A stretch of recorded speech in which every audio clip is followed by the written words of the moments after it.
Vamos a seguir con nuestro ejemplo, aplicación diálogo.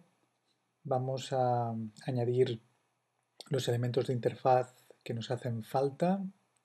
Y en este caso lo que vamos a hacer es, vamos a hacerlo un poco más grande, nuestro widget. Vamos a añadir, esto es el scroll area, vamos a añadir para manipular, para visualizar las diferentes imágenes que hemos arrastrado anteriormente aquí en el proyecto.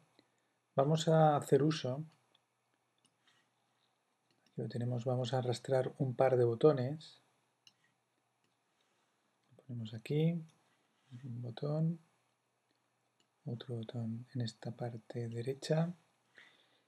Bien, ya sabemos que podemos cambiar tanto el texto como el nombre, en este caso del botón, utilizando el botón derecho.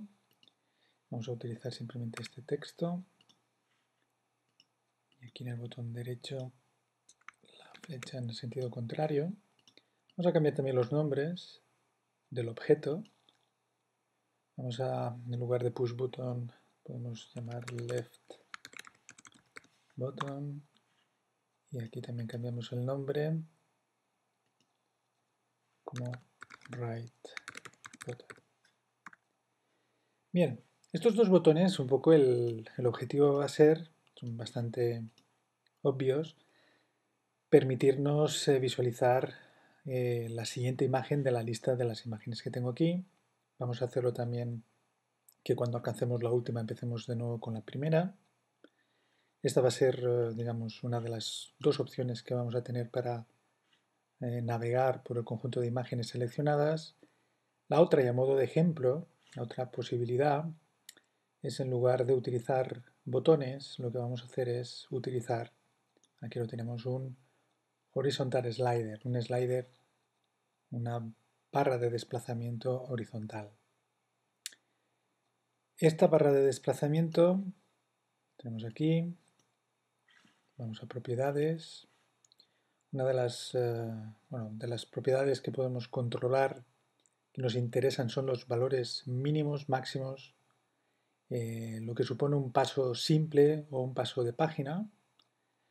Como vamos a utilizar esta barra de desplazamiento, este slider, para recorrer las 8 imágenes, vamos a poner que el valor mínimo que nos debe de retornar este slider, el valor mínimo, en este caso pues cuando está el selector en la posición inicial es 1, el valor máximo es 8. El single step va a ser avances unitarios, pequeños avances que hagamos moviendo este desplazador. Vamos a dejarlo en 1. Y en el de página, que es pulsando pues delante o detrás de donde está el desplazador, vamos a ponerlo, digamos que a 5.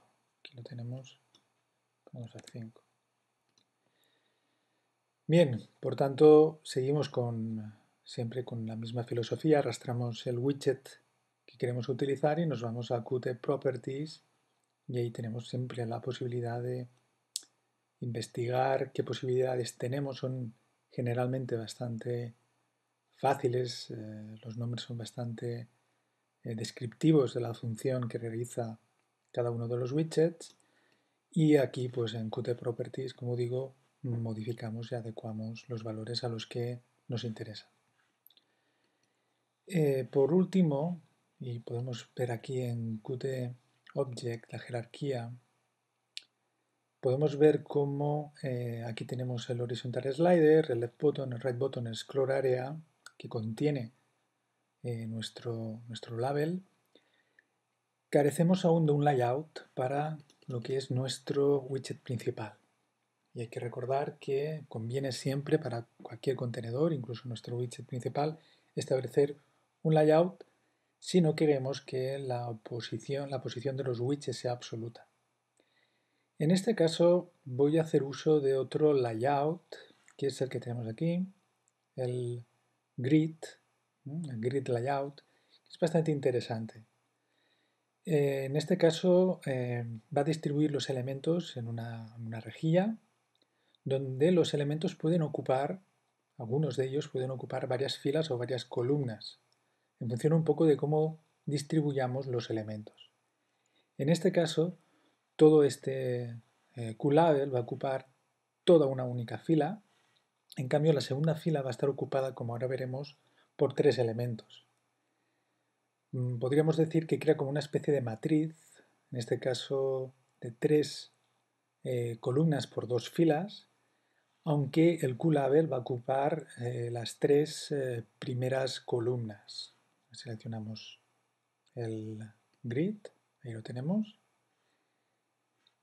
Como siempre podemos ir al preview y ahí en el preview podemos observar cómo efectivamente este es un comportamiento más que correcto para lo que pretendemos hacer. Aquí tenemos cómo se ha seleccionado este grid. Podríamos ver este fichero, podríamos abrirlo en modo texto. Hay que recordar, vamos a guardar este. Hay que recordar que el fichero JUI no es más que un fichero XML. Y a ver si podemos ver dónde está nuestro grid layout. Aquí lo tenemos justamente. Tenemos aquí el grid layout que hemos seleccionado, donde estamos diciendo que el primer elemento, ahí está el primer ítem, es en la primera fila, primera columna, pero ocupa 3 columnas. Esto es nuestro scroll area. Esto es nuestro scroll area.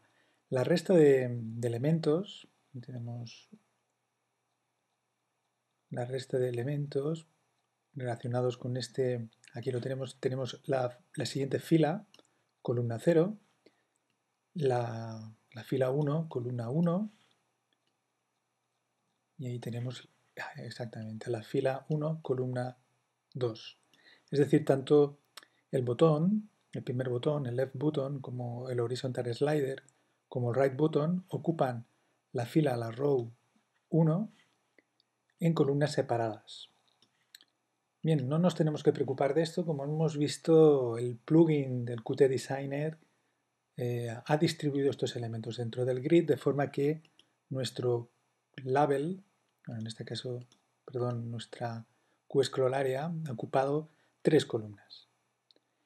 Y estos 3 elementos se han distribuido en la segunda fila, la row 1, ocupando cada una de ellas una columna.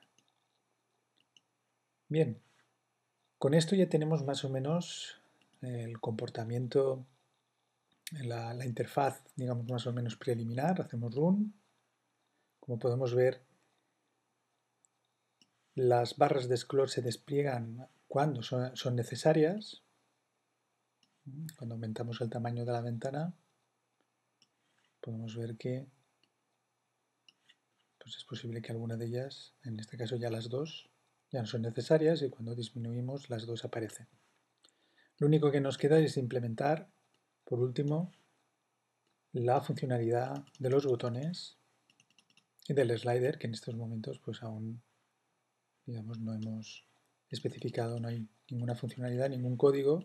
Tendremos que capturar las correspondientes señales y en los slots codificar los elementos necesarios para que podamos transitar y navegar por el resto de las imágenes.